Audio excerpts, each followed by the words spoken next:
Bienvenue, on est en direct de Japan Expo 2022. C'est le grand retour de la plus grosse convention japanime de France.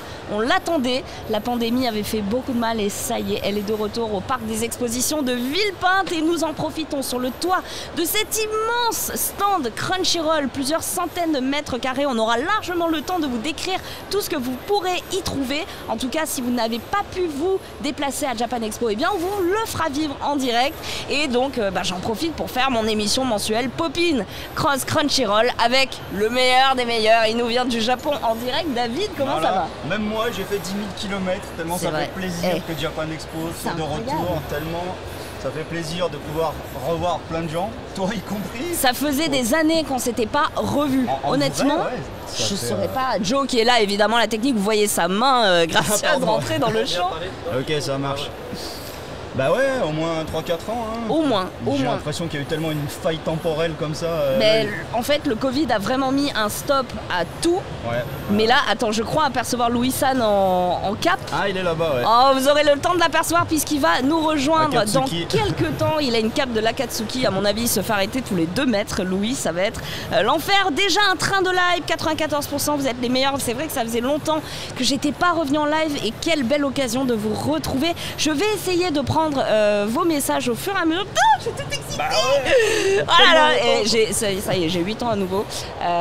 C'est trop bien. Alors, dans cette émission, on va avoir beaucoup d'annonces, beaucoup de news, notamment des licences que vous connaissez forcément. Par exemple, Classroom of the Elite, Spy Family, Tokyo Revengers, Chainsaw Man. Donc, je ne spoil pas tout, mais on a pas mal de choses à dire, pas mal de choses à vous raconter. Et puis, au moyen de ce petit polycopier, j'ai l'impression d'être à l'école, nous vous parlerons de tout ce que l'on peut trouver sur ce stand. Et il est là, on dirait un chanteur des années 80, il est là, il n'a pas relevé sa mèche. On te reconnaît. Non, je te jure.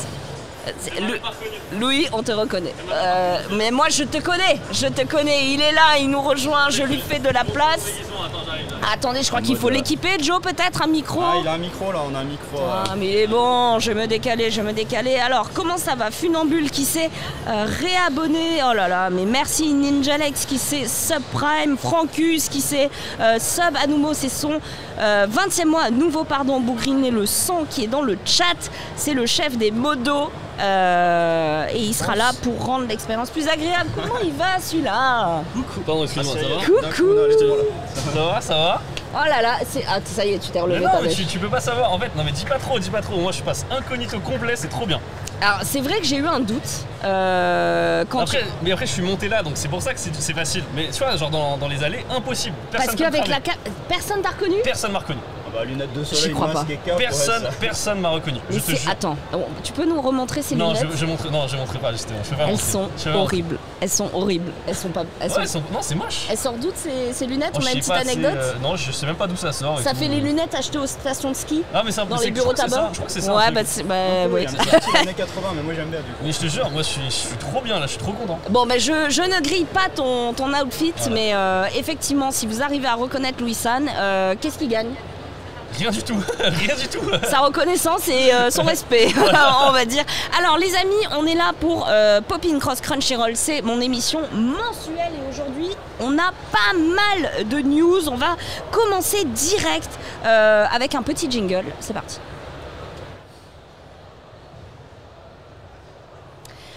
Alors, vous n'êtes pas sans savoir que les Japonais sont fans de notre héritage culturel, de notre héritage historique. Le mec vit au Japon et lui, les Japonais, je leur apprends des trucs. Si je vous dis les Vikings. Les Vikings? Ouais. Ah, ils adorent. Moi, du coup, dans la tête, j'ai les Vinland Saga là, qui sort. Mais... Bah, moi, comme je suis à peu près 2 fois plus vieux que toi, moi je pense à Vic le Viking, qui est une série que vous avez pas du tout connue. Oh merde. Mais alors, très vieille. Très vieille, genre années 70. Début 80, fin 70. D'accord, ok. David a 100 ans, c'est un vampire. Avec le Japon, donc déjà à l'époque, voilà, c'était l'intérêt déjà des Japonais. Vic le Viking. Ouais. C'est pas mal, c'est Vic le Viking. Très différent de Vinland Saga. C'est un petit Viking tout kawaii, tout mignon, mais. Ah ouais, rien à voir. Alors que Vinland Saga, rien à voir de Vinland. Et bien justement, Vinland Saga, donc c'est un manga historique de Makoto Yukimura qui existe depuis déjà 2005 avec 25 volumes. Il est créé pour évoquer les thèmes de la force et de la justice, des choses qui vous parlent, j'imagine. Ça parle à tout le monde, qui sont également dans Ken le Survivant, qui apparemment était une grande source d'inspiration pour l'auteur. L'adaptation en animé date, elle, de 2019. C'est plutôt récent, pour le coup. Bah, ça sent, c'est récent. Manga de 2005, adaptation animée 2019. Une saison 1 qui comprend 24 épisodes dispo en VF et VOST FR depuis le 7 juillet sur Crunchyroll. Ok. Donc c'est très récent. Voilà, si vous avez envie de vous plonger dans une revisite de la culture viking vue par les Japonais passionnés de Ken le Survivant, ça fait un gloubi-boulga assez intéressant. Et sachez que c'est disponible sur Crunchyroll. L'histoire nous plonge dans l'univers des Vikings, donc en s'inspirant de plusieurs sagas islandaises. Donc vous avez tout un lore et tout un tas, un faisceau vraiment d'inspiration très très très intéressant. En français on dit islandaise ou parce que Island, tu vois, islandais. On dit on prononce le S en français? Oui. Ok. Pourquoi tu disais islandais? Non mais tu vois en français je le dis avec le S mais genre techniquement il n'existe pas tu vois. Islandais. Islandais. Ouais, islandais, ouais. Ok, ouais, islandais. Ok. C'est juste pour foutre la merde là que je pose des Très questions. bien. N'hésitez pas à nous dire dans le chat si vous prononcez les S ou pas. Du coup, le titre renvoie à la découverte de l'Amérique du Nord par les Vikings, qui l'aura appelé Vinland à l'époque. Voilà. Ça c'est vachement bien parce qu'en fait tout le monde pense que c'est les premiers Européens qui ont découvert l'Amérique, c'était Christophe Colomb et compagnie. Alors en fait non. Mais moi je ne savais pas du tout. Après tu sais techniquement c'était plus proche, tu vois, ils ont pas fait le gros trajet qu'a fait Christophe Colomb non plus. C'est vrai. Mais ils ont fait quand même un trajet assez, pour l'époque, assez colossal. Mais c'est vrai qu'ils sont arrivés vraiment au nord du nord, enfin du coup au Canada en fait. C'est incroyable. C'était plusieurs centaines d'années avant quoi. Ouais. Voilà. C'était fou quoi. On est au niveau 3 du train de la hype, je tiens à le souligner. Merci à tous. Joe qui a pris son sub alors qu'il est juste là en train de gérer les micros, c'est un boss. Donc du coup c'est la découverte de l'Amérique du Nord par les Vikings qui du coup ont baptisé cette terre Vinland Saga.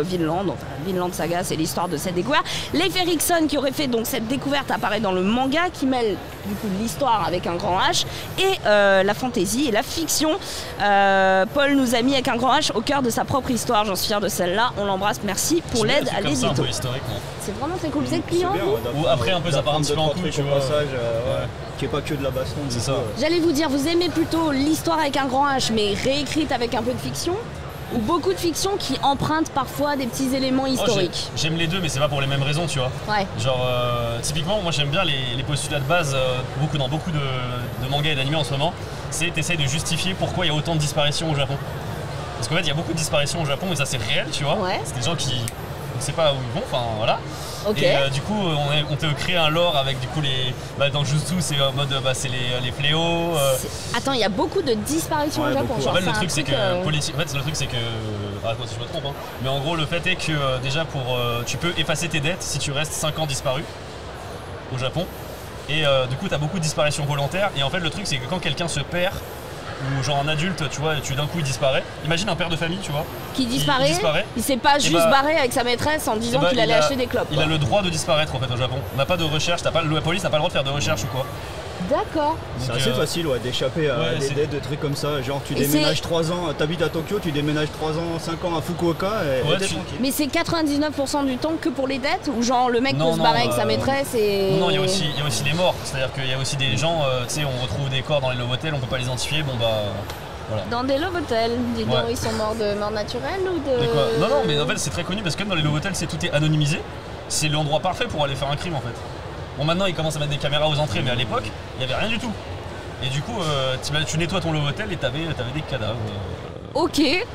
Ah putain c'est la bonne ambiance. Mais en même temps on est dans les Vikings. Je leur ai juste demandé s'ils aimaient l'histoire dans les mangas. Pour l'histoire du coup on suit au niveau de l'animé les aventures de Thorfinn qui cherche à venger son père qui a été tué par un chef de guerre ennemi. Ok, donc quelque chose d'assez classique à l'époque, hein. On se faisait la guerre, on se tuait.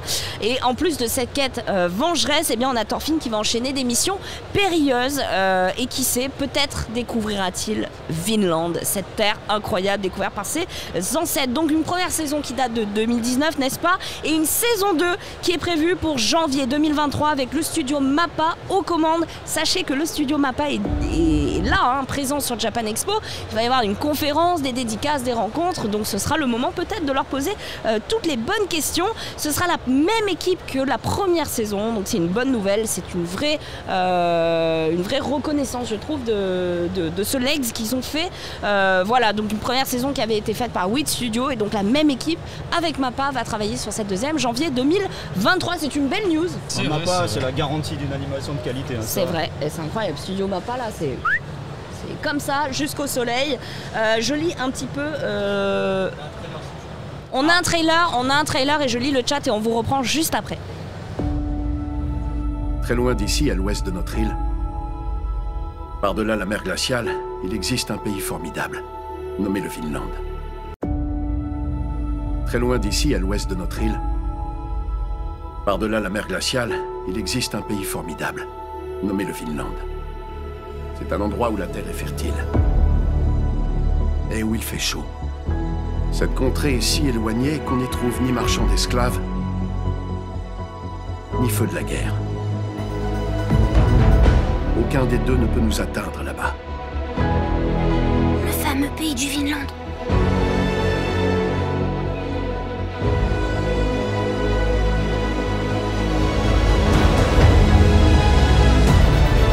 Peu importe qui est sorti vainqueur de ce combat, la seule chose qui m'intéresse, c'est ta tête.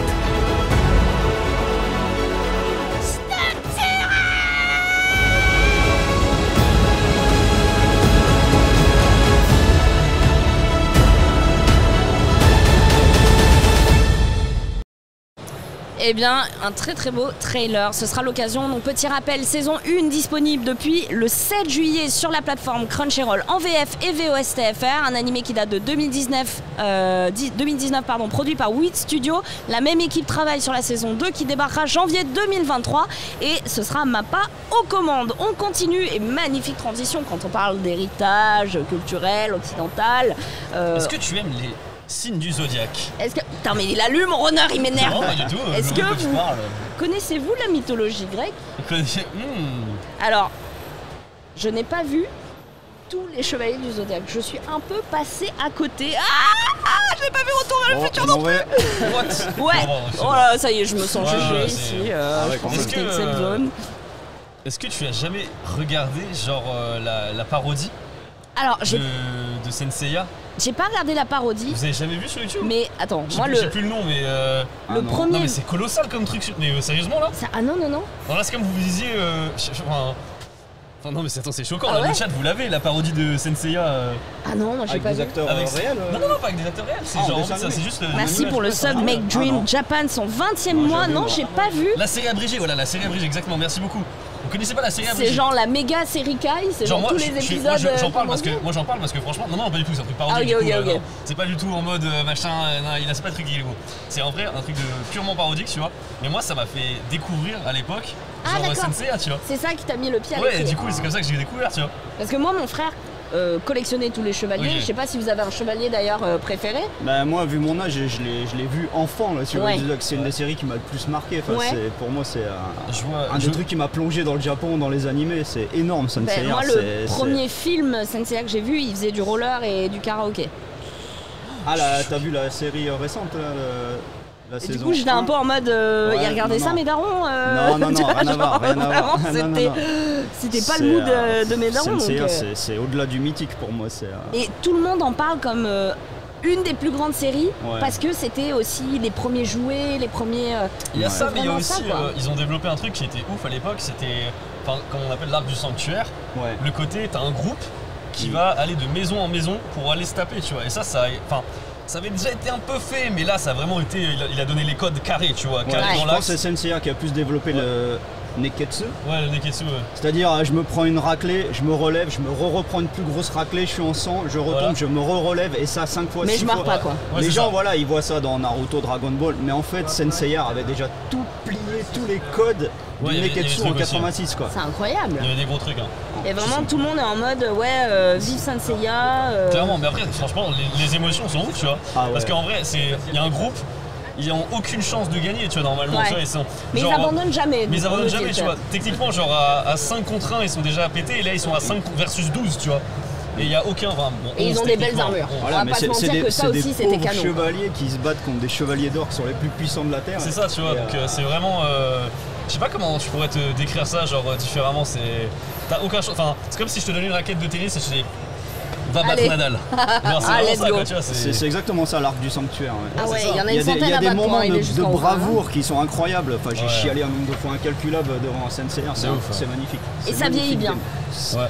En plus, c'est toujours le suspense parce que tu vois, ce qui était bien, c'est qu'à chaque chevalier d'or, tu pouvais parfois, tu sais pas s'il allait être vraiment méchant ou est-ce qu'il allait peut-être un peu t'aider parce que finalement, il y en a qui étaient un peu en mode, bon, je vous laisse passer. Allez, allez, c'est bon, je vous laisse passer.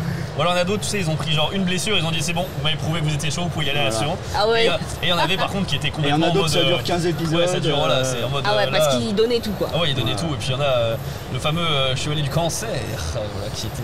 Alors il y a un vrai débat, à chaque fois il y en a qui disent le chevalier du cygne il pue, moi mon chevalier préféré c'est le dragon. Enfin, ouais, mais Yoga, en fait, si tu dis, en fait, c'est son animal qui est pas ouf, mais en vrai son pouvoir est incroyable. Ouais. C'est marrant comme il y a encore des débats, des fois des débats, hein, même parmi mes amis qui ont 40 ans et tout, on dirait qu'ils ont à nouveau 12 ans et c'est fabuleux, ils ressortiraient leur figurine s'ils pouvaient. Alors la news sur Senseiya, eh bien c'est Senseiya Knights of the Zodiac, les chevaliers du Zodiac Battle for Sanctuary, sur Crunchyroll, l'arc culte dans lequel Seiya et les chevaliers de bronze affrontent les chevaliers d'or pour sauver la déesse Athéna qui est toujours en PLS, j'imagine. C'est le film du coup ça? Écoute, non, c'est donc la saison suivante de la première saison qui avait déjà été diffusée. Ah c'est ça. C'est un animé qui est une reprise de la saga originelle. Est-ce qu'on peut être honnête? Qui était discutable. Voilà, on va dire discutable. On n'était pas la cible. C'est pas ça, c'est pas dans ce sens-là. C'est bizarre, à un moment donné il parle à une bouche d'égout, enfin c'est Seiya qui parle à une bouche d'égout. Il y a un truc qui va. Et puis en plus il y a des libertés scénaristiques. Ouais voilà. Et tu te dis, ok, comment vous allez faire pour après? Vraiment, parce qu'il y a des plots, c'est des plot twists et machin. Ils ont changé le truc initial, du coup je suis en mode. Ok, on va voir ce que vous allez donner avec ça. Dans le chat, on est assez réglo avec vous. Illégal de sortir ça, oui, avec des choix totalement incohérents. Ouais, voilà. Pas si gênante, j'ai trouvé que c'était correct. C'est pas gênant en fait, c'est juste. Genre, pour de la CGI, enfin tu sais, moi c'est pas la CGI, il y en a beaucoup, c'est la CGI qui les a dérangés, tu vois. Ouais, moi je m'en fiche. Ça, c'est encore un débat. Moi, c'est encore notre débat, tu vois, ça je m'en fiche, c'est juste, je sais pas, il y a 2-3 trucs, je suis en mode. Ok, vous. C'est pas une réécriture exacte, hein. J'adore, c'est la série d'une plateforme concurrente, la gênante là. Voilà, c'est un peu ça. Il y a de tout, il y a un petit peu de tout. Météore de Pégase contre un hélico, Pépé. Je ne comprends pas de quoi vous me parlez. En fait, le problème c'est pas l'hélico, c'est le bruitage. Je sais pas si tu te souviens, le bruitage genre. On dirait voilà, c'est un chamisien. Non, on dirait un flipper. Genre je te jure, le bruitage est bizarre. D'accord. On a des libertés scénaristiques du côté de dur, cet quand animé. T'as connu vraiment Senseiya comme moi à l'époque. Et ben écoutez, facile. Le manga de Masami Kuromada, donc publié de 86 à 90, a eu droit du coup à cette résurrection que j'irai voir par curiosité parce que ah bah c'est bien ça. Ah bah oui je vois. Bah c'est là qu'ils sont en roller. Ouais. Ça me rappelle le film qui a eu aussi. Moi j'ai bloqué là-dessus, j'ai pas réussi à finir la saison. Ouais, je l'ai vu. Mais tu sais quoi, quand même, je trouve que c'est joli quoi. On dirait des figurines Il y a ça, mais ils ont pas aussi changé le sexe de certains personnages? Si. Oui, c'est ça. Mais en fait, est-ce que. Alors, vrai débat, vraie question. Andromède est vraiment devenu une fille. À l'époque, tout le monde le traitait de fille dans les années 80. Le chevalier donc, qui était rose. Du coup, maintenant, ils l'ont carrément mis en fille. Ils l'ont carrément mis en fille, mais du coup. Ils sont pas pris la tête au dialogue. J'ai une vraie question. Est-ce que c'est pas les fans de la saga originelle qui ont grincé des dents? Parce que les nouveaux, comme moi, finalement, ont vu ça et l'ont pris tel quel, quoi. Enfin, je comprends aussi pourquoi ils grincent des dents. Moi, si demain. Ouais, genre, je sais pas. Changer le sexe d'un perso, c'est quand même. C'est gros quand même. C'est 2022, David. Ouais. Oh. Oui, non, mais ça va. Le truc, c'est juste. En fait, moi, j'ai juste envie de savoir pourquoi ils font ça, en fait. Ouais, Andromeda Chou. Qu'est-ce que ça apporte? Qu'est-ce que ça change? Est-ce qu'ils se forcent à le faire pour coller à voilà, on est en 2022, machin, non, peut-être que ça répond à une interrogation des fans de la première qui se disent mais attends, Chevalier d'Andromède, c'était peut-être une meuf, il ressemble à une meuf. Je trouve que c'était intéressant que ça soit quand même un mec, moi, tu vois.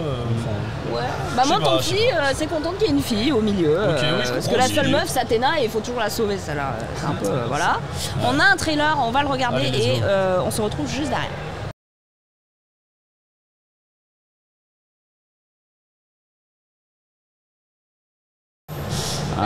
je trouve ça joli. C'est vrai que la CGI, moi je trouve, elle se prête bien aux attaques. La 3D est bien faite. Ouais, les attaques, c'est bien. Franchement, après, ça, on peut le chara-design original de Shingo Araki sur cet animé était tellement fabuleux que ça fait bizarre de voir les deux qui s'enchaînent. Mais vous voyez, ça c'est... J'avoue, je sais pas si c'est forcément une bonne idée de leur part, c'est de faire un truc qui s'enchaîne comme ça. Parce que c'est en mode, je comprends l'idée de, regarde la nostalgie, mais du coup j'étais en mode, ah je me remettrais bien la série, genre ouais, du coup, ouais. Alors on lit plein de choses dans le chat. C'est beau mais ça fait bizarre. J'aime bien l'émotion qu'il ressent avec la musique. Oh non, pas la musique. Stylé. Bon, c'est assez partagé quoi. Moi je dis pour la curiosité, allez-y, parce que je disais quand on était petit, si on avait eu des dessins animés aussi beaux, bah franchement, moi j'aurais été plutôt content. Donc peut-être que les jeunes aujourd'hui, ça veut dire que je trouve qu'ils étaient moches avant, Marie? Pas très beau, hein. D'accord. Moi je suis de l'ère des cellulos donc je trouvais ça magnifique. Ah ouais, non, attends, David il recevait des oranges à Noël. Hein, surtout, bah ouais. C'est vrai, c'était. Il est né en 1800. Quand il avait été sage. En plus, c'est vrai, à l'école, on avait 2 papillotes et une mandarine. Du coup, eh bien, la nouvelle adaptation a commencé en 2019, donc sur une plateforme concurrente qui commence par un N qui finit par un X, avec 12 épisodes, et la suite va arriver cet été sur Crunchyroll. Donnons une chance à Senseiya Knights of the Zodiac Battle for Sanctuary sur notre plateforme préférée. On continue avec un autre titre fantasy. Moi, quand je me réincarne en slime, le film Scarlet Bond qui arrive bientôt au cinéma. Est-ce que c'est une série que vous avez pu découvrir de votre côté? Non, moi j'ai pas regardé celui-là. Un tout petit peu moi, parce que c'est tellement populaire au Japon que voilà, Après, je suis pas du tout isekai à la base, donc c'est pour ça que je suis pas un spectateur fidèle, on va dire. J'avoue, moi c'est pareil. J'ai l'impression qu'il y a énormément d'isekai quoi. Ah ouais, parce que ça, c'est ce qui cartonne. En fait, c'est ce qui cartonne au Japon dans la communauté otaku, mais profonde, tu vois. Pas genre forcément sur le grand public, mais il y a des gens qui sont vraiment fans de ça, tu vois. Il y a aussi des gens en France qui détestent ça aussi. Hein. Mais est-ce que ça ouvre pas tellement de possibilités scénaristiques que finalement c'est le genre le plus facile entre guillemets? À la fois oui, et en même temps, moi c'est le mot facile que je retiens surtout parce qu'en fait c'est vrai que c'est un raccourci très facile. Hein. C'est-à-dire que tu peux être en 2022 à Tokyo et d'un coup être plongé dans un monde médiéval fantastique. Et t'expliques rien en fait. Surtout t'as pas besoin d'expliquer. Oh si tu t'es pris un camion en général. Oui voilà, tu te fais tuer ou tu te fais. Le camion de l'isekai. Mais tu vois, c'est un peu. Enfin voilà, c'est pour ça que j'ai du mal à accrocher un petit peu parfois. Moi, c'est un problème de valeur, les isekai. Mais justement, pas sur celui-là, qui a plutôt des bonnes valeurs, mais souvent, c'est destiné à un public très otaku d'Akihabara, on va dire. Moi, ce que j'aime dans les shonen, c'est. Dragon Ball, Naruto, etc. C'est si tu t'entraînes, si t'en chies, tu vas devenir plus fort, tu vas devenir le meilleur. Le postulat du isekai, en général, le héros de base, c'est une grosse larve d'otaku qui est dans son lit. Qui a une deuxième chance d'un coup. Soit il se fait tuer, soit il met son casque, il plonge dans un monde alternatif. Et il est broken quoi. C'est le beau gosse, il est surpuissant, il a un harem de filles autour de lui. Tu vois, c'est une question de valeur en fait.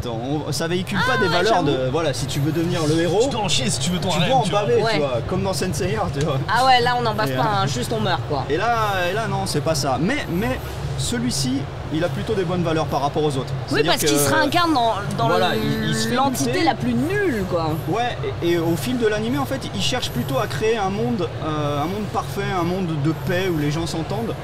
Plutôt qu'un monde où c'est juste lui le meilleur, le beau gosse. Donc celui-là est quand même bien. En parlant d'Akihabara, tu vas pouvoir me confirmer, mais j'y suis retourné l'autre jour. Mais j'avais les souvenirs qu'il y avait des maids, tu sais, pour t'alpaguer dans les maids de café. Mais là j'ai l'impression qu'il y en a 10 fois plus qu'avant. C'est incroyable, il y en a genre, mais t'as vu, on est d'accord. J'allais vous demander justement si ça avait En fait le truc c'est que non pas du tout, en fait elles sont obligées de s'espacer, elles sont à équidistance toutes. Et tu vois sur toute la rue d'Akihabara, genre tous les on va dire quoi, 3 mètres. Tous les 3 mètres, t'as une nana. De 2 mètres, t'as une nana. Et genre, elles sont trop bien espacées, tu vois. Et sur toute la rue, tu peux voir le truc. C'est presque une haie d'honneur, quoi. Tu vois, de la rue qui va de la gare jusqu'au fameux Don Quichotte, là. Et j'hallucine, tu vois, sur le une nombre. maid toutes les 2 mètres. C'est drôle parce que moi la dernière fois que je suis allée à Akihabara, vraiment il y en avait une de temps en temps, il fallait vraiment aller dans les quartiers, enfin dans les rues. Il y en avait, tu vois. C'est incroyable. Là maintenant, mais ça pue le genre vraiment, il y a que ça. Et du coup, grosse question, je me dis, en fait ça vit pas du tout des touristes, hein, ça. Ça n'a pas du tout besoin des touristes pour vivre en fait. Donc c'est qu'il y a déjà un vivier de clients acquis à cette cause. Ah ça marche de fou. Hein. Moi je me souviens, j'avais dit dans ma vidéo à l'époque, les mails ça commence un petit peu à freiner le système. Bah je vais devoir faire une actu, hein. Enfin je vais devoir updater la vidéo parce qu'en ce moment, putain, j'étais choqué. Eh ben, j'y serai en octobre pour le constater. Oh le flex. Octobre. Bah oui, attends, je flex avec 2 personnes qui vivent au Japon. Non mais du coup octobre, attends mais c'est... T'as les dates ou pas? Fin octobre. Ah c'est bon, je serai pas là. Tu vas être là pour Halloween? Comment ça? Ouais. Oh, c'est énorme. Halloween, c'est ouf. Halloween au Japon. Ah, mais j'ai déjà fait Halloween au Japon et c'était énorme. Ah, c'était énorme. Je serais avec mon fils de 3 ans. Donc, je vais le déguiser en Boji. Ça va être fou. Et Joe sera avec moi. Mais pourquoi tu seras pas là? Bah, à mon avis, je sens que je vais partir au moment où t'arriveras. Vous avez entendu? Vous voyez? Moi, je voyais déjà ce bœuf de Kobe qui m'attendait dans un restaurant. Non, mais voilà, je ne lui ai même pas donné les dates, qui sait déjà qu'il y sera pas. Non, mais c'est parce que je sais quand est-ce que je pars, mais j'aime pas trop le dire, c'est pour ça. C'est magnifique. On a un trailer, on va le découvrir, j'ai le seum. On va le découvrir tout de suite, on se retrouve juste derrière.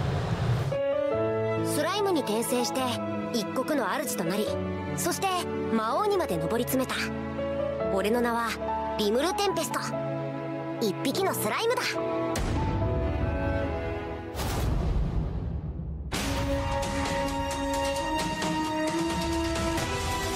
ンペストの西にある小さな国ラージャ、謎の力を持つ女王、そしてオーガの生き残り、仲間の敵。こいつらは一体何者なんだ。俺たちはまたとんでもない陰謀に巻き込まれようとしていた。まさか兄者なのか。ヒーロー、それが俺の名だ。劇場版転生したらスライムだった件グレー。 Incroyable trailer, donc un long métrage d'animation qui est prévu pour novembre au Japon et sera par la suite distribué en France par les bons soins de Crunchyroll évidemment, une licence qui existe déjà depuis 2013 et à l'origine c'est un roman de Fuse, voilà un roman qui a été ensuite adapté en light novel à partir de 2014 et qui est d'ailleurs toujours en cours de publication, puis en manga depuis 2015 toujours en cours aussi, donc on a quand même une grosse licence cross-média. La série en animé est à retrouver évidemment sur Crunchyroll avec 2 saisons, 48 épisodes, ça va vous faire pas mal de choses à regarder si vous ne vous êtes pas lancé dans cette série.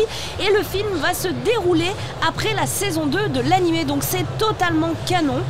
C'est un truc d'ailleurs qu'on avait pu voir avec Demon Slayer, de voir finalement une suite mais en film au cinéma, c'est de plus en plus, hein. Clairement. Je trouve ça d'ailleurs, je vais vraiment regarder cool. le film. Je sais pas si je devrais en parler, du coup je vais me taire, je sais pas si c'est ok. Vous l'aurez entendu ici, mais vous ne l'aurez pas entendu. Vous allez faire comme si vous n'avez rien entendu. Le nouveau film qui est sorti sur une licence extrêmement connue, sur un manga historique au Japon. Voilà. Je vais regarder le film, il était sympa. Non mais il nous énerve. Vous l'entendez flex celui-là? Je sais pas, je parle du coup. Non, même pas. Dragon Ball? Non. Oui, bah oui. C'est bon, allez, je vous déteste. C'est sorti aussi au Japon. Ouais, bon, allez, crevez. Synopsis de l'histoire de base, Satoru, employé de bureau lambda, se fait assassiner par un criminel en pleine rue. Son histoire aurait dû s'arrêter là, mais il se retrouve soudain réincarné dans un autre monde, non pas sous la forme d'un gigabogos avec son harem, mais d'un slime, une petite merde finalement qui est toute, voilà. Arrête, tu kifferais le toucher. Non. Si, tu kifferais, je te connais, tu kifferais le toucher. C'est bizarre. Le monstre le plus faible du bestiaire fantastique, vous savez, celui dans les premières quêtes, quand vous êtes niveau 1, vous devez en tuer 20 pour avoir 10 gouttes. Et bien voilà, c'est une créature comme ça. Évidemment, il va se surpasser et ne pas être si pourri que ça. Vous découvrirez ça au fil de ces 48 épisodes. Une histoire qui, du coup, comme le disait David, eh bien, détourne les codes du jeu de rôle et de la fantasy et apporte des valeurs intéressantes. Côté influence, on peut noter Overlord, j'ai vu qu'il était cité dans le chat. Et non, les slimes ne viennent pas de Dragon Quest comme vous pouvez si souvent le penser, mais d'un vrai jeu de rôle sur table auquel il a pu jouer quand il était plus jeune. Voilà. Pour tu fais une petite recherche historique sur les slimes carrément. Le slime. L'origine du slime, Et oui. Bonjour tout le monde, je suis content de voir que David a réussi à rejoindre la capitale. Écoute, David est bien là. Hier j'ai eu un périple en train incroyable. C'est vrai. J'avais d'abord un TER autocar qui a jamais desservi ma gare. Ils ont prévenu personne. Panneau, c'était écrit à l'heure pendant 1 heure. Tu es passé devant? Tu sais, parce que maintenant, tu as des trains qui sont en fait des bus. Il est jamais venu. Jamais. Donc après, 2h09 de retard jusqu'à Chambéry. Après, je monte dans le TGV. Chute de pierre sur la voie. Encore 1 heure de retard. Après, je suis arrivé à Paris. Ah ouais, donc c'est un scénario à film. 23h, j'en pouvais plus. Quoi, de la SNCF. Oh, l'enfer. Bienvenue en France. Quand tu habites au Japon, c'est violent la transition des fois. Ah, bah bienvenue. On nous dit dans le chat. Moi c'est agréable, je trouve. Ouais. Non mais lui il déteste le Japon et effectivement si Si, on a compris. Les trains, c'est une horreur. Non, les trains, c'est une horreur. Ça, c'est clair. Il fait en sorte qu'on déteste aussi le Japon pour. Non, il l'aura que pour lui tout seul. Mais non, mais si, c'est ça. Je donne des trucs, tu vois. Tetsurio dans le chat nous dit Halloween avec Adrien au Décabar, Tokyo Décadence. J'en ai fait des soirées, je peux vous dire que je m'en souviens pas. Ouais, moi aussi je m'en souviens. Moi je m'en souviens pas. Voilà, c'est aussi simple que ça. On va passer à la prochaine news. Il s'agit de Classroom of the Elite qui arrive avec sa saison 2 depuis le 4 juillet. La saison 2 de Classroom of the Elite est dispo donc en simulcast sur Crunchyroll. Est-ce que vous avez suivi, pas suivi? Moi, je suis quand même plus manga que animé, je m'en rends compte. Ouais. Alors, moi honnêtement, dès que ça se passe dans un lycée comme ça, je suis pas la cible. Ah ouais un petit School Days. J'ai eu trop ma dose, non, j'en ai trop eu en fait. T'en as trop mangé. Ouais. Léger, genre feel good, non? Ah, moi j'aime bien. Plus maintenant. Ça me rappelle. Lui, il a la rêve, toi je suis pas sûr que t'as la rêve. School Days. Ah, mais non, mais attends, mais c'est horrible. Mais non, attends, non, on n'allait pas regarder. Alors à la limite, High School of the Dead.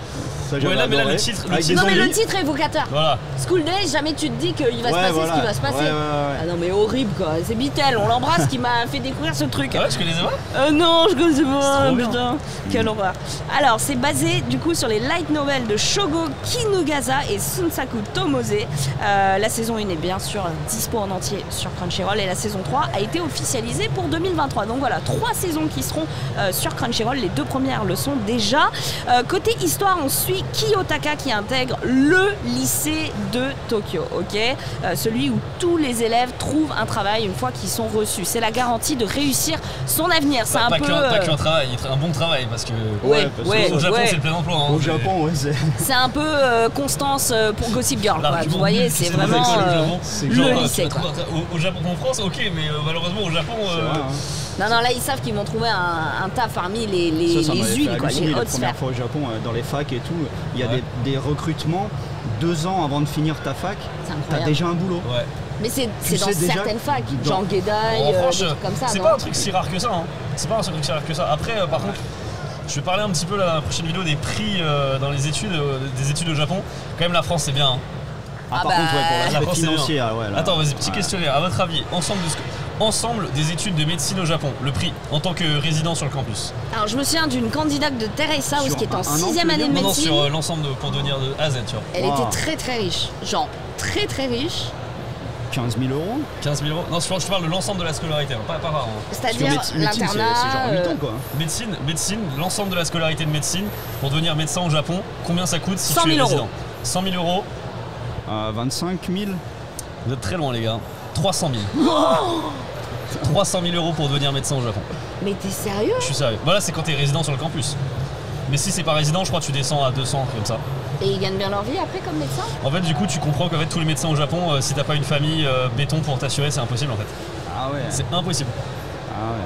Il n'y a jamais eu un manga sur un mec qui vient du fin fond d'une campagne pauvre et qui veut devenir médecin et tout? Sûrement ça a dû exister. Oh, ça croit dans le chat peut-être que vous en avez. Mais tu te rends compte, 300 000 euros? 300 000 euros. Après j'imagine que c'est réparti sur 10 ans, tu vois, mais quand même.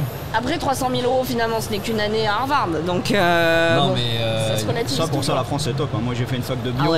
Tu vois, c'est là tu dis Cocorico, la France. 0 de 0 quoi. Ça t'a rien coûté. Tu es docteur en biologie, hein. Faut savoir que... À l'inverse, en fait, les familles un peu pauvres, moi j'avais même une bourse et après en thèse, j'étais payé 1500 euros par mois pour faire ma thèse de biologie. Ah oui, bah comme mon frère. Ouais, tu reçois de l'argent. Alors c'est incroyable parce que David est docteur en biologie et il est passé par des émissions télé en tant que tel et aujourd'hui il travaille pour différentes plateformes, différents médias au Japon. Tu vis de ta passion mais différemment. J'ai switché de C'est pas sorcier, le magazine de la santé vrai, avec Michel Simès, Marina Carrère. Mais finalement ton doctorat de bio, tu as laissé de côté quoi. Je fais de temps en temps, mais très ponctuellement. Et depuis que j'habite au Japon, je fais beaucoup moins de sciences. Petite chirurgie comme ça, de temps en temps. C'est incroyable. Moi, mon frère, il a un double doctorat en géochimie, géologie. Ah ouais. Et il aime les cailloux. Non, il est prof de techno dans un lycée français à Toronto. Ok. Il a complètement lâché, il a pété un plomb, il m'a dit je m'emmerde et quasiment tous. Ouais. Parce que de toute façon déjà si tu veux devenir chercheur en France c'est pas possible, il n'y a pas de poste, il n'y a pas de boulot donc même si tu veux, tu cherches rien. Tu cherches un travail. Moi, tous mes amis qui étaient avec moi, ils font des boulots complètement différents maintenant. Ouais, mais c'est ça. Et effectivement, 1 sur 100 qui va réussir à devenir chercheur. 1 sur 100. Pour ceux qui auront la chance de trouver une place, un labo, mais en tout cas, mon frère a payé 0 pour ses études, quoi. Je continue du coup, petit questionnaire aussi. Vous savez, l'école publique en France, bah, c'est gratuit.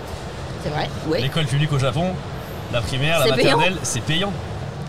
Et du coup, à votre avis, pour 15 ans, du coup c'est 15 ans à peu près, de la maternelle jusqu'à la fin du lycée, c'est 15 ans. À votre avis, du coup un japonais, même s'il a, genre, il a pas le choix de payer, c'est combien à votre avis? Le total, sur 15 ans, hein, du coup, c'est pas... Tu sais, c'est voilà.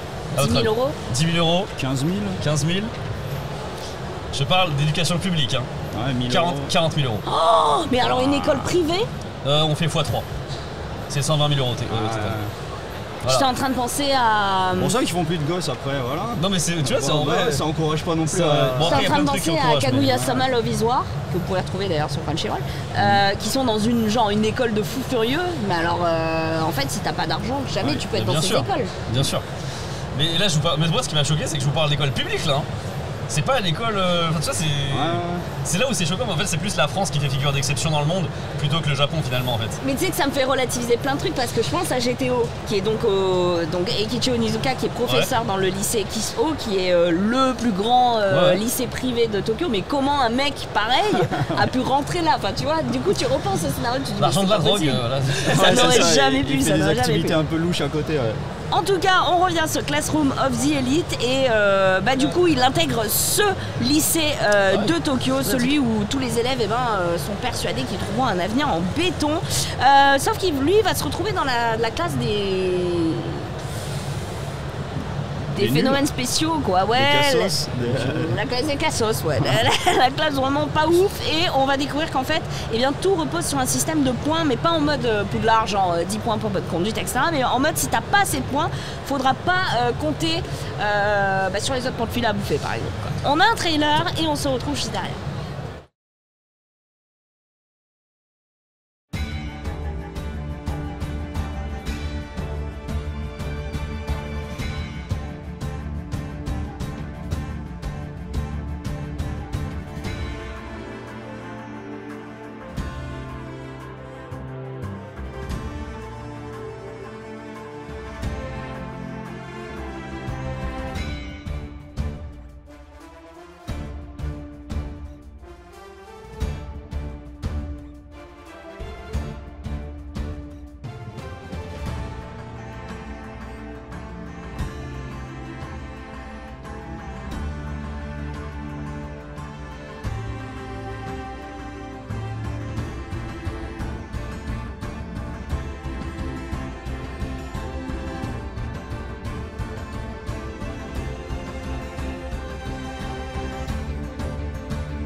Vivre, Classroom, il y a des citations de ouf saison là. 2, vivre, c'est pensé. Du Sénèque, du Cicéron. On est dans l'école. C'est la première fois que je vois. Comment tu dirais Cicéron en japonais, c'est genre Cicéron. On n'a jamais dit Cicéron, c'est pas carré. Voilà, ça c'était la blague des profs de latin. Là tu peux rentrer dans la classroom of the elite. C'était mon prof de latin, on l'embrasse fort. Il adorait rentrer dans la classe en disant Cicéron c'est pas carré et le trauma, clairement je l'ai eu jusqu'en terminale. Le mec il avait une vanne quoi. Une seule, mais toujours la même. Toute l'année il l'a forcé. 3 ans, j'étais spé latin. Merci beaucoup à Bougrinet pour les 5 subs. Alors je tiens à rappeler, et j'en profite, arrêtez de vous sub à cette chaîne s'il vous plaît. Gardez votre argent.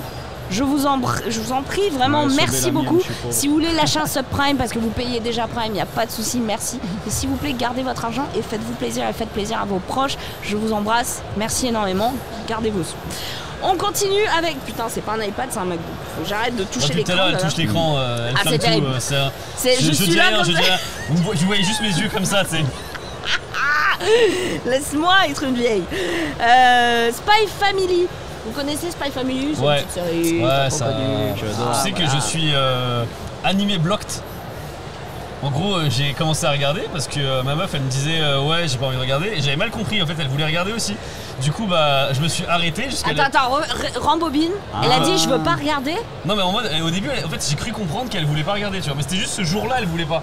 Mais elle était chaud pour regarder l'animé en fait. Et du coup, moi, je me suis tapé 4 épisodes. Et ça a été Ça a été un motif de dispute. Oh non, ça a été. Mais du coup, après là, je l'ai attendu et du coup, on n'a pas eu le temps de reprendre et je suis toujours bloqué à l'épisode 4. Oh non. Et je suis comme ça là. En plus, c'est gentil. Mais je comprends, moi aussi avec ma femme, tous les deux on adore Spy Family et c'est hors de question que l'un ou l'autre regarde un épisode tu sais avant. Ce qu'on dit, on dit que l'amour ce sont les plus belles émotions jusqu'à ce que l'autre commence un épisode sans la Ah ouais, non mais ça c'est un acte de haute trahison. Je peux pas lui faire ça quoi. Tu sais que mon mec me ment, mais il sait pas mentir. Donc je lui dis il y a la nouvelle série machin, il fait ah oui. Tu l'as regardé? Tu l'as regardé? Oui. Je le sais. Mais comment vous avez le temps de regarder des trucs? Moi j'ai jamais le temps. Ah bah nous en mangeant en fait. Mais moi en mangeant. On installe la table et tout et on dîne devant Spy Family. Ah non mais la nuit, pas dormir en fait, regarder des séries. J'imagine que ça sur ton tel parce que tu regardes ça dans les pires conditions toi. Ah bah non, j'ai un téléphone qui s'ouvre. Non mais d'accord, tu vas avoir un écran de genre allez 5 pouces. Et franchement c'est canon et je suis dans le lit, les yeux collés mais je regarde au moins Spy Family après, sur mon tel. La journée elle est en mode je vois pas bien, je comprends pas là. Mais la journée j'ai mon fils, je suis obligée de m'occuper de mon petit humain pour finalement la nuit vampiriser toutes mes séries et rattraper le truc. Alors Spy Family, si vous connaissez, eh bien vous le savez, la première partie est déjà disponible, ce n'est pas un iPad, en entier sur Crunchyroll. Ensuite donc Twilight, un espion de très très haut vol qui est dans une mission très dangereuse et il doit trouver une femme et un enfant. En très peu de temps. Elle n'est pas dangereuse sa mission, c'est une grosse mission. Disons que c'est une mission hautement importante. Oui, c'est très important. Puisqu'il y a une guerre entre deux grands blocs. Une guerre froide, ouais, une guerre froide. Et du coup, on est dans un climat vraiment délétère. J'avoue, j'en suis qu'au début. J'aurais bien voulu avoir plus de lore. On va en avoir. Ouais, j'imagine qu'on va en avoir, mais ouais, ça, parfois là, je me dis, j'ai envie d'avoir de l'enjeu sur ce qu'il fait, tu vois. Ouais. On va avoir arrive justement beaucoup plus tard. Les enjeux. Okay. Ouais. Mais tu es stuck à l'épisode 4 finalement. Oui, voilà, je suis. Du coup, sa mission qui est très très importante justement dans ce contexte mondial de guerre froide, eh bien il adopte une enfant qui est télépathe, sauf qu'il ne le sait pas.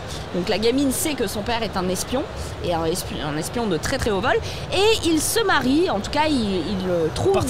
Il partage sa vie avec une femme, une jeune femme. Incroyable la femme. Qui est magnifique et tout, et qui en fait est une tueuse à gages hyper énervée, et la gamine elle est là, elle dit ma mère est une tueuse, mon père est un espion, et donc moi je suis toute contente. Moi je suis sous le charme.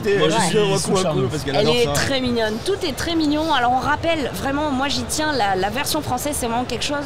On a beaucoup de chance en France d'avoir des comédiens de doublage qui sont très talentueux, je le rappelle, Adeline Chetaille au doublage, ainsi que Lila Lacombe. Vraiment allez voir la VF, elle vaut vraiment le coup. Matez l'épisode 4, il est incroyable, moi j'adore.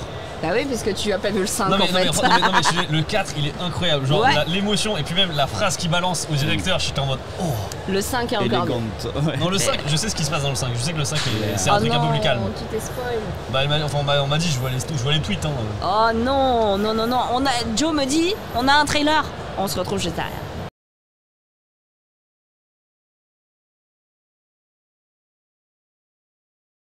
Voilà, c'est Spy Family, la seconde partie qui débarque en octobre. On rappelle que c'est l'adaptation du manga du même nom de Tatsuya Ando, 9 tomes toujours en cours de publication.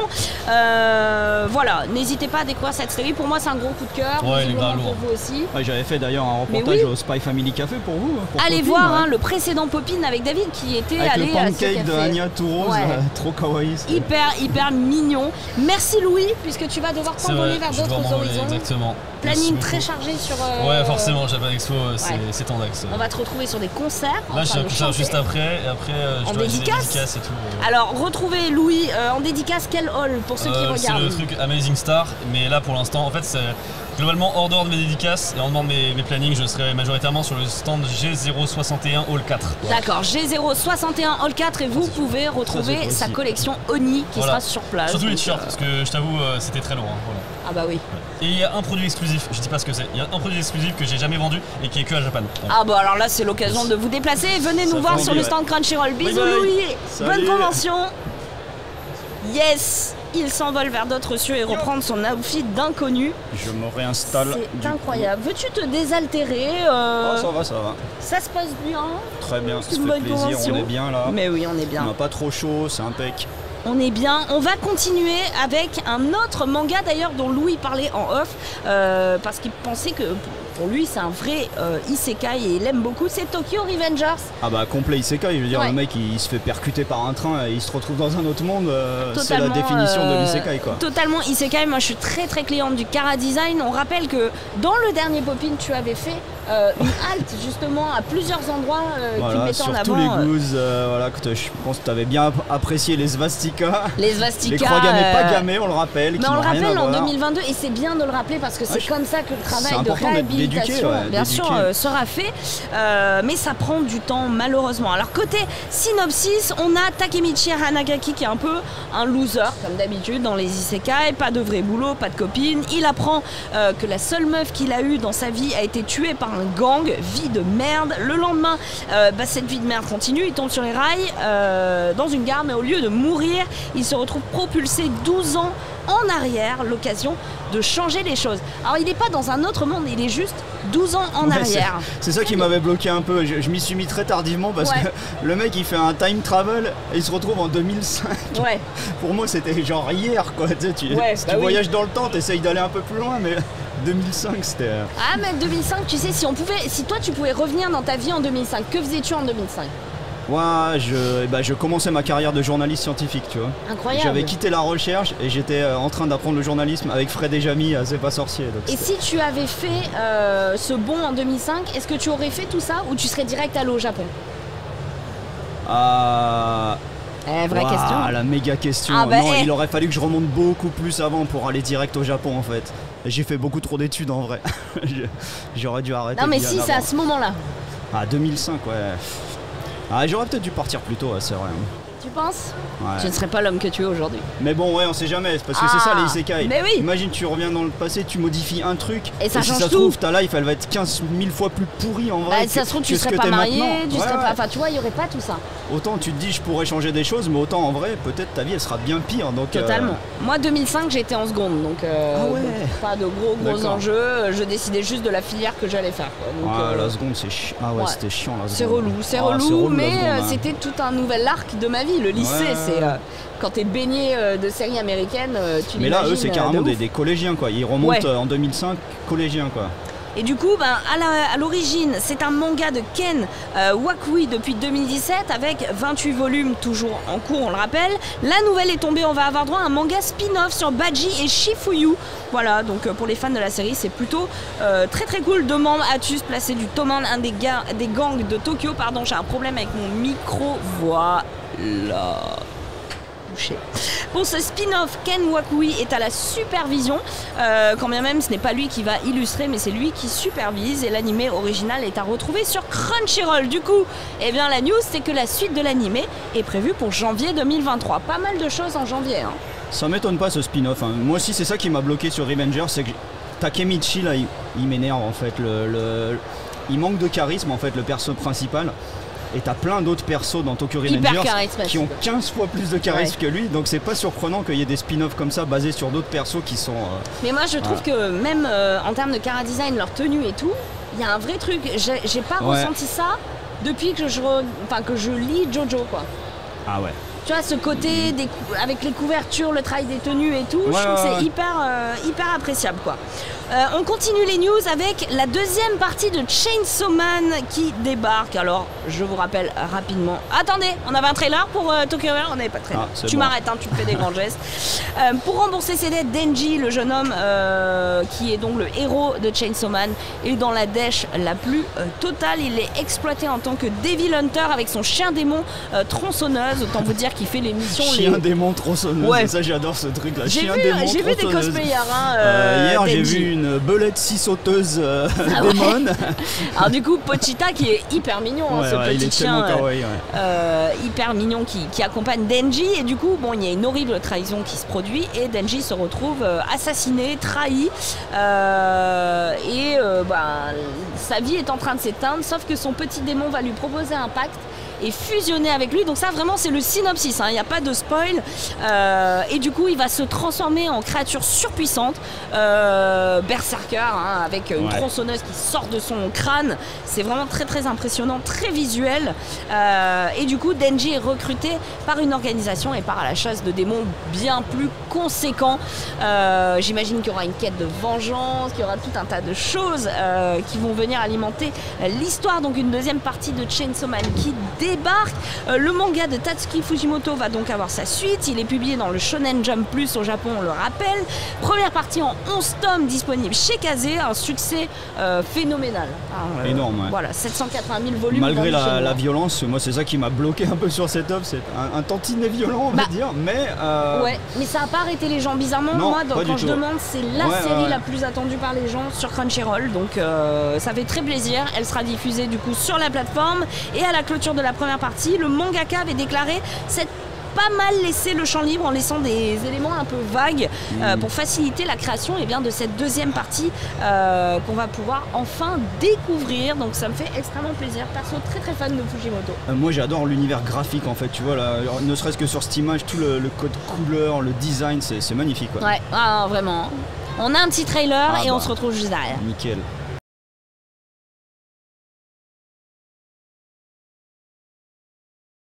Je ne vous cache pas que j'avais pu découvrir ce trailer lors du Crunchyroll Festival en 2021, si je ne me trompe pas.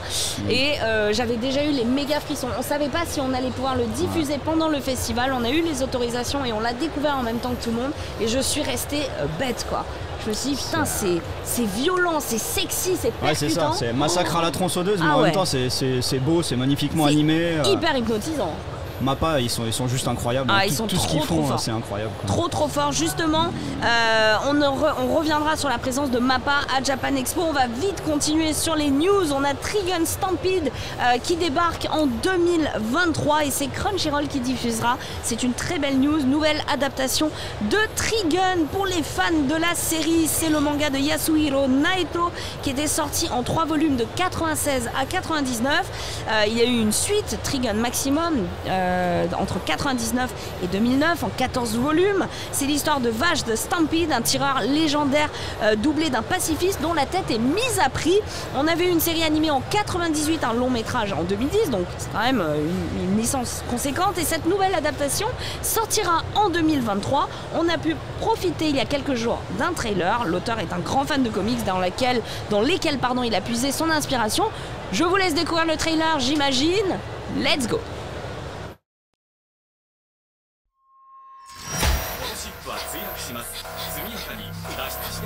何が起きたの？墜落ってどういうこと？バッシュ、何？大好きよ、二人とも。レム！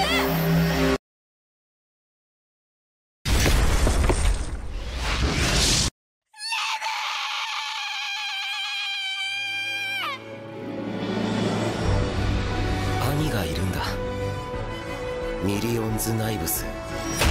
ずっと東の果て、そこにユツはいる。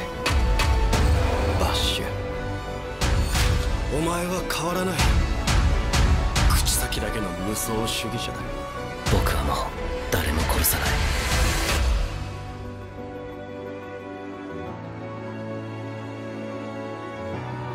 お前は共犯者だ。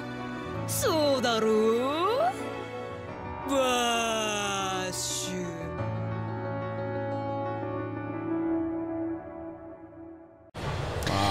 Voilà, Trigun Stampede pour 2023. J'envoie Samed dans le chat, qui était un fan originel de la première saga. Comme moi, j'avais vraiment adoré la première série, donc j'espère que celle-ci va pas me décevoir parce que c'était vraiment un animé absolument génial. Moi, pareil, et franchement, toutes les nouvelles adaptations, les nouvelles itérations, je prends. Parce que Trigun, ça reste quand même très très haut dans mon cœur. Et Vache de Stampede, c'est quand même un nom vachement cool en anglais, mais tu sais comment on traduit Stampede en français si tu tapes sur Google?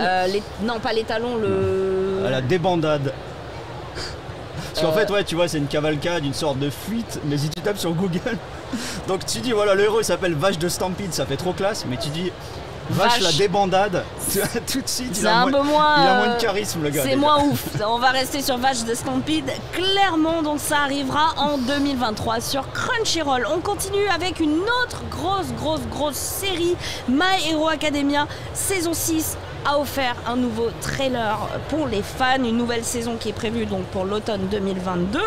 C'est demain quasiment. L'anime est l'adaptation, pour rappel, du manga du même nom de Kohei Horikoshi. Côté synopsis, on imagine un monde où 80% des personnes ont des super pouvoirs, ok. Et vous doutez bien que dans la shonen vie, on décide que le héros ne fait pas partie de ces 80%, mais plutôt des rares mecs sans super pouvoirs. Forcément super faible au début. Exactement, mais qui veulent quand même devenir des super héros.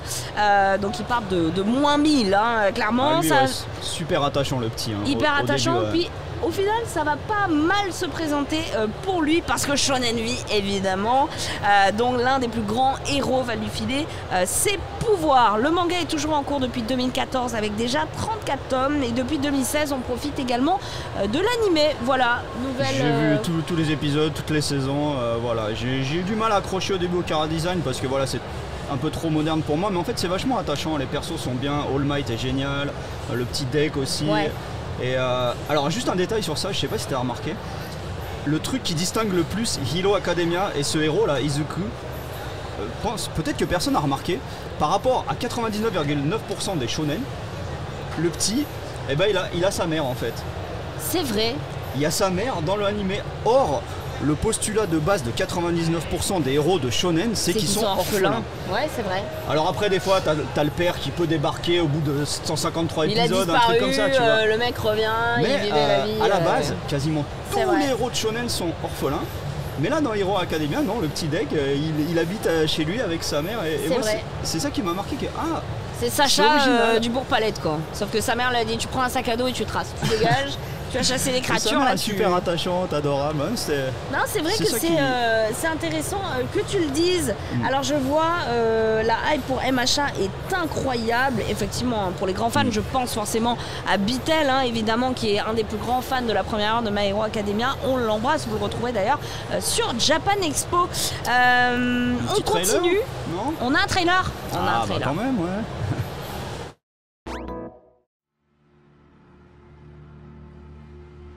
ついに始まる。観念しろ、悪魔の手先よ。次はこっちが奪う番。一人たりとも逃がすな。どこかの誰かを守る。じゃあ難しいなら今一番大事なものを心に据えな。エンデバー動いてるぞ。悪いのはいつだってヒーローだ。そうだろ。ここまでやってきてほだされるようなミスはしない。面白い。しゃくな。忌々しいヒーローども蹂躙せよ。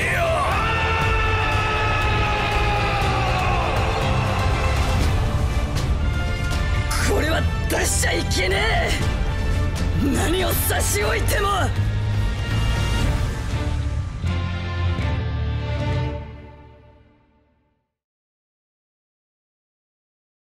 David a essayé de m'expliquer d'un point de vue biologique comment un certain héros a transmis ses pouvoirs à un autre, je ne peux pas savoir. Transmission d'ADN par un moyen tout à fait d'un adulte à un enfant, d'accord. Ok, j'irai voir ça,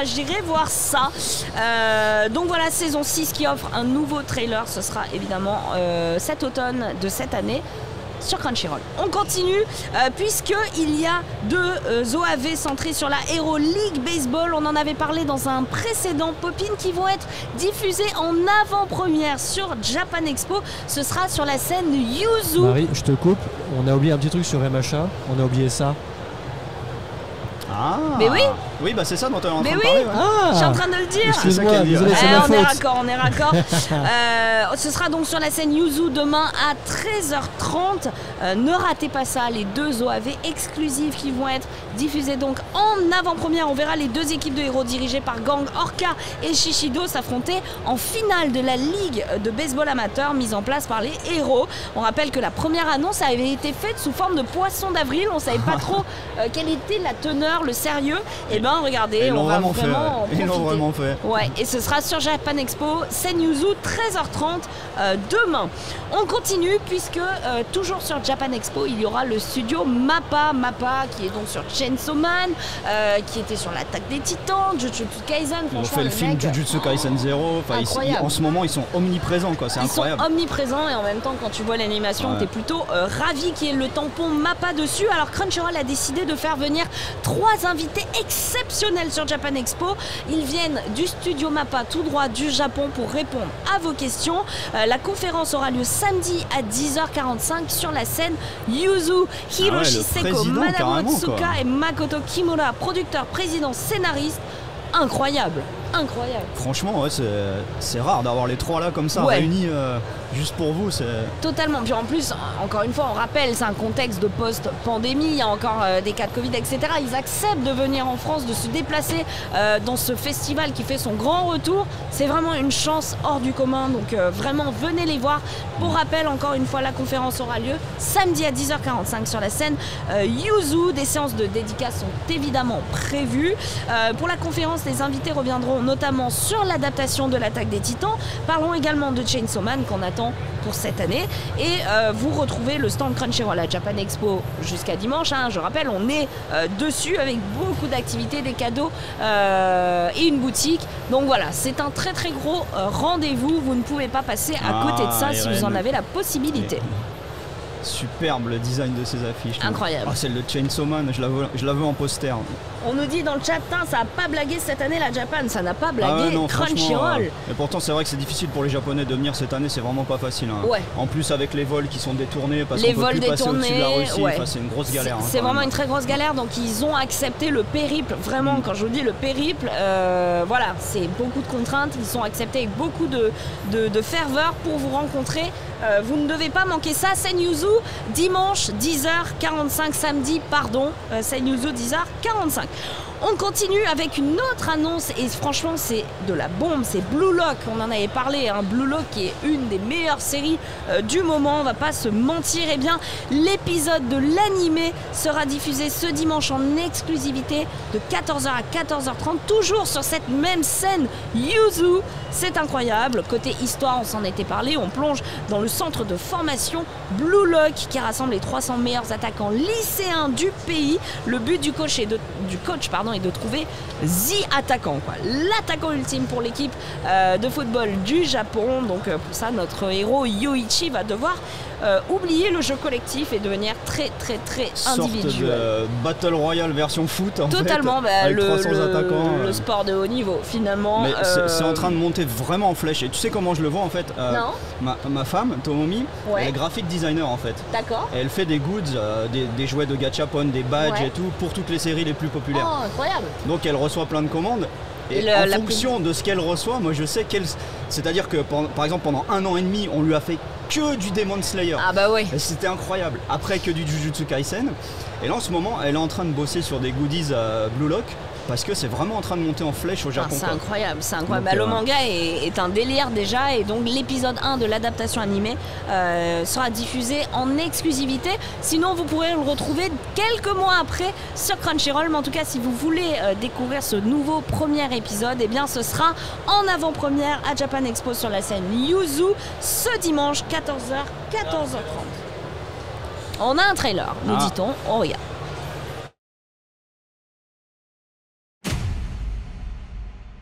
常識を捨てろ。サッカーは相手より多く点を取るスポーツだ。世界一のエゴイストでなければ世界一のストライカーにはなれない。己のゴールを何よりの喜びとし、ゴールの瞬間そのためだけに生きる。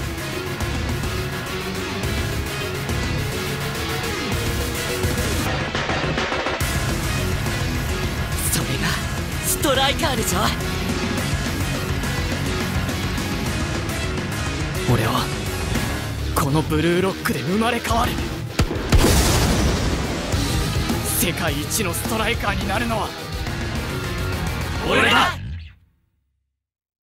テレビアニメブルーロック2022年放送。 Il y a quelqu'un dans le chat qui dit on va bien manger cet automne. En tout cas avec tous ces animés je suis vraiment plutôt d'accord. Bah, franchement ça fait envie hein. Moi qui ai connu Oliveton, Captain Tsubasa dans les années 80, et là on est vraiment sur du next gen hein. C'est incroyable. C'est très très haut niveau, le chara design est incroyable et on a hâte de voir ce que ta copine, enfin ta femme a designé hein, parce que je serai la première à l'acheter. Elle est peut-être en train de nous regarder là d'ailleurs, je lui ai dit. Ça sera incroyable. Donc voilà, adapté du manga du même nom de Muneyuki Kaneshiro et Yusuke Nomura. L'animé sera diffusé donc en octobre comme je vous l'ai dit sur Crunchyroll. Pour les plus impatients d'entre vous, encore une fois, premier épisode diffusé en avant-première exclusivité Japan Expo 2022 sur la scène Yuzu dimanche 14h 14h30 et d'ailleurs à la suite de cette diffusion il y aura une conférence Crunchyroll de 14h45 à 15h45 pour toutes les bonnes questions que vous pourrez avoir. On enchaîne puisqu'on est dans le flow du truc sur les annonces de l'animé Expo 2022. Du 1er au 4 juillet s'est tenu l'Anime Expo qui est l'une des plus grosses conventions d'animé aux États-Unis. Vous n'êtes pas sans savoir que c'est un des grands rendez-vous pour les fans de Japanime. Beaucoup d'annonces ont été faites à cette occasion. On va rapidement revenir dessus. On a eu du gameplay du prochain jeu One Piece Odyssey qui sortira donc en fin d'année. On a appris que Mashle sera adapté en animé en 2023. Oh, Mashle, excellent. Mashle, pour rappel, c'est l'histoire d'un moldu énorme et sec comme. C'est un mec qui vit dans un monde de magie et il a pas de pouvoir magique. Et il est en contradiction avec le monde. Et du coup, il compense par la muscu. Par la muscu, le mec fait de la muscu, ça crée du vent. Enfin, il est juste trop fort et il bouffe des choux à la crème.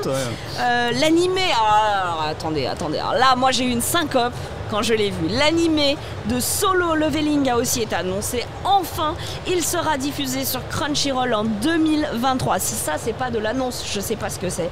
Ce sera l'adaptation donc du webtoon coréen qui a connu et connaît toujours un carton énorme. C'est énorme. Le mec est nul à chier, on va pas se mentir. Lui aussi, comme Mashle. Ah ouais, non, mais il est nul. Non, il est nul. Hein. Mais alors par contre il va level up. Mais si vous connaissez pas Solo Leveling, ce sera l'occasion. Lancez-vous dans le webtoon et venez voir la série qui en sera adaptée en 2023. J'ai très hâte. Et puis dernière annonce de mon titre en un trailer de Solo Leveling, on le regarde. Oh là là, pour le plaisir des lieux.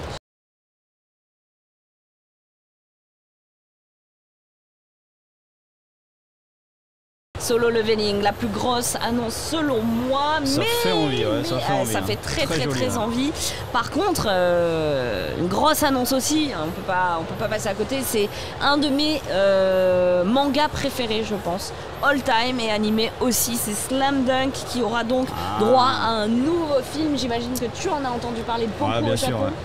Bah, il sort en décembre, il me semble, donc ça. Le 3 décembre. On a encore un petit peu de temps. On a encore un peu de temps. On a pu découvrir le trailer intitulé donc The First Slam Dunk, un film bien sûr toujours basé sur le manga du grand Takehiko Inoue. Ça a totalement changé le visage du basket au Japon.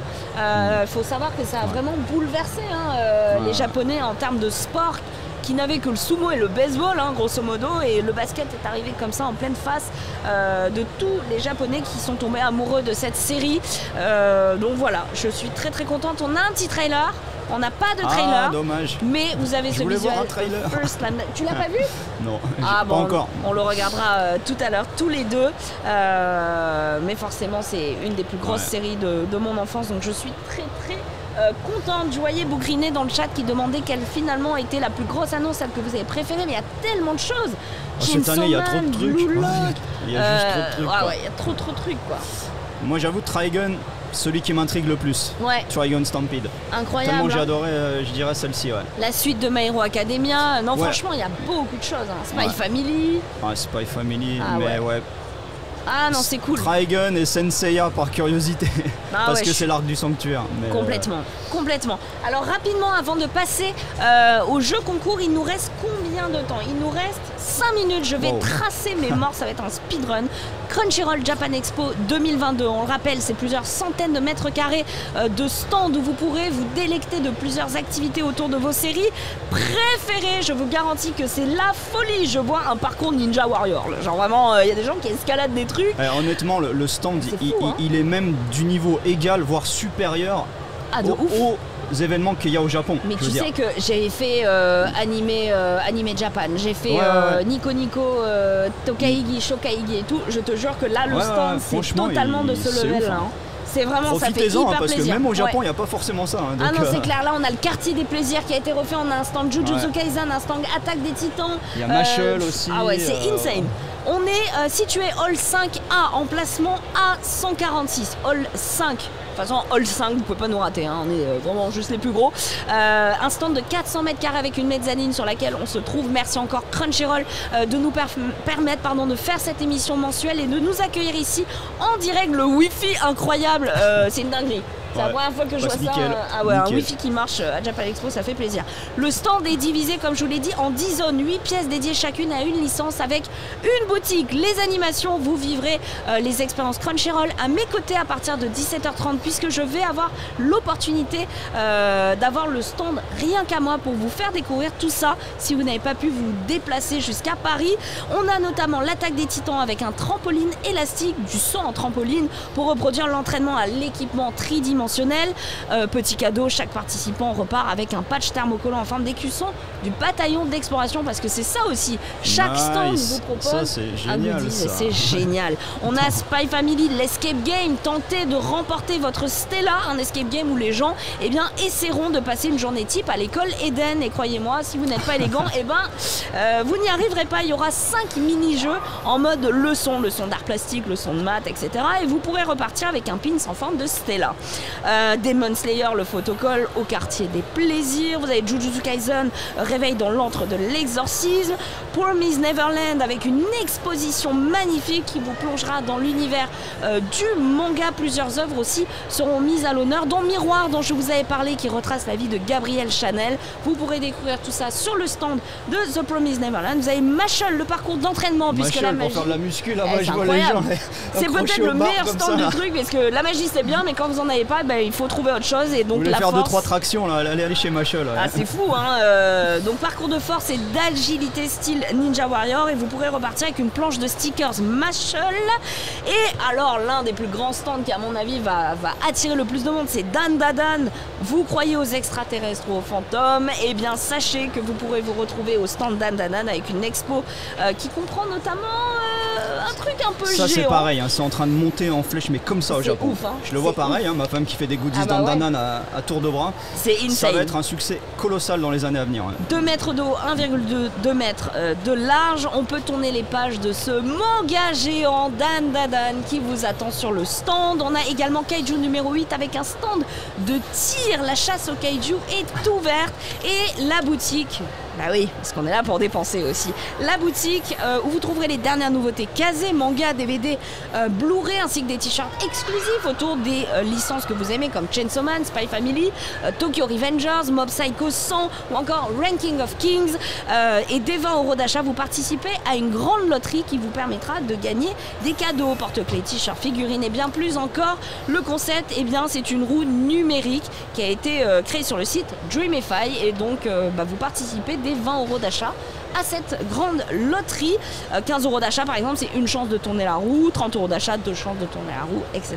etc. C'est comme au Japon, c'est pareil. Je vais la tourner. Donc, au Japon, ils font ça encore dans des trucs à l'ancienne, des trucs en bois avec des petites billes super brillantes. Et tout. Non, mais on est dans le futur, nous, on est dans ici, le métavers. Voilà, c'est next gen. On est next gen et du coup, eh bien, venez participer, tenter votre chance. Voilà le stand Crunchyroll Hall 5. Vous ne pouvez pas le rater. 400 mètres carrés de pur fun et divertissement. On arrive déjà à la fin de cette émission et on va se terminer avec un jeu pour vous faire gagner un abonnement d'1 mois et un abonnement de 3 mois. Premier jeu, c'est parti. On va vous donner plusieurs indices, vous êtes habitués maintenant et vous allez devoir retrouver la série. La première personne dans le chat qui trouvera remportera l'abonnement d'1 mois. Pour commencer, je te laisse checker. Qui est le premier à répondre? Yes. Alors je te donne la réponse en avance, comme ça tu peux checker, ok? Ah, okay. Génial, un truc que j'adore en plus. C'est vrai, t'adores? Moi j'aime beaucoup aussi. Sous-côté, je trouve, sous-côté. Alors, premier indice, Japon. Deuxième indice, médiéval. Mais pas trop. Il y a des monstres, venus d'ailleurs. Ah, c'est dur, il y a tellement d'animés qui ont ça. Il est bon, Paul, hein, il est très très bon. Ils prennent le contrôle. Ouais, ok. Bon. On a un samouraï, mais pas trop. Ah voilà, là déjà... Là, je veux dire, bon. Là déjà... Le héros est un hors-la-loi. Là, la réponse devrait popper, là. Il va devenir pote. Ça y est, avec l'un des monstres. Ça y est. Et on va suivre. Wagil a répondu, bravo. J'ai le droit de dire, c'est bon? Ouais. Gintama, voilà. Mais oui, c'est Gintama. Gintoki et sont les fraises, série que j'adore. C'est totalement tellement drôle. Gintama. Alors du coup, tu as pu... Ouais, c'était Wagil qui a répondu en premier. Ok. Bougrinet, je te laisse DM Wagil, W-A-G-Y-L, Wagil, puisqu'il a remporté. Wagil, tu as été le plus rapide et le meilleur. Voilà. Gintama. C'est trop bien et on va vous faire gagner un deuxième abonnement, un abonnement de 3 mois. Cette fois-ci, je te montre la réponse d'Avi. Alors là par contre je connais moins, mais... Pas connu okay. hein. Ouais, moi en tout cas là ça risque d'être plus dur que Gintama. Ça risque d'être un peu plus dur, mais c'est pour un abonnement de 3 mois. On va voir s'il y a des gens pointus. Et on rappelle que les réponses sont forcément des animés sur Crunchyroll. Donc ça peut vous aider. On a un shonen, ok. Un shonen apocalyptique, avec une terre dévastée. On a un monstre d'origine inconnue. Il est question d'esprit. Le héros est un lycéen, évidemment c'est lui qui va devoir porter sur ses épaules le fardeau de sauver le monde. Hein. Il ne sait pas parler aux filles, le mec est nul. Il y a encore une petite apocalypse qui leur débarque sur la gueule. La sœur du héros est bien plus stylée que lui. Que des fausses réponses pour l'instant. C'est vrai. C'est lui qui doit sauver le monde. Et pour ça, il va falloir de la drague. Ouais, Dr Stone c'était bien tenté mais non. Hein. C'était bien tenté. Oh mais c'est un pote à moi. C'est vrai? Ah bon, alors il a écrit Date Alive, mais il se trompe toujours quand il écrit Mandine Vegeta, c'est Pedro, c'est mon pote Pedro, je le connais en plus. Date Alive, c'est lui, ouais, Date Alive. Bravo, Bougrinet, je te laisse aller vers lui pour alors, retirer il a écrit Date de Live, mais parce qu'il fait toujours des fautes quand il écrit des messages, toujours. On sur mes chats aussi. Mais... On l'accepte, c'est évidemment Date Alive. Mais Pedro, bravo. Bravo à lui.